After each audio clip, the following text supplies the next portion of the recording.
ఇప్పటికే అటు ఆపరేషన్ సింధూర్ పేరిట భారతదేశం గర్వించదగ్గటువంటి ఒక ఆపరేషన్ ని భారత బలగాలు చేపట్టాయి.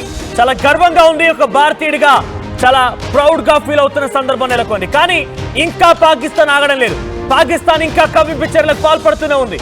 ప్రస్తుతం ఇండో పాక్ సరిహద్దులో హై టెన్షన్ నెలకొంది.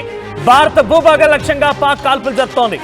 పూంచ్, రాజౌరి, ఉరీ సెక్టార్ లో అటాక్స్ కొనసాగిస్తోంది పాకిస్తాన్. ఇక సామాన్య ప్రజలు నివాస ప్రాంతాలపైన దాడులు తెరలేస్తోంది. ప్రస్తుతం ఒకరు మృతి చెందగా మరొక 8 మందికి తీవ్రంగా గాయాలయ్యాయి.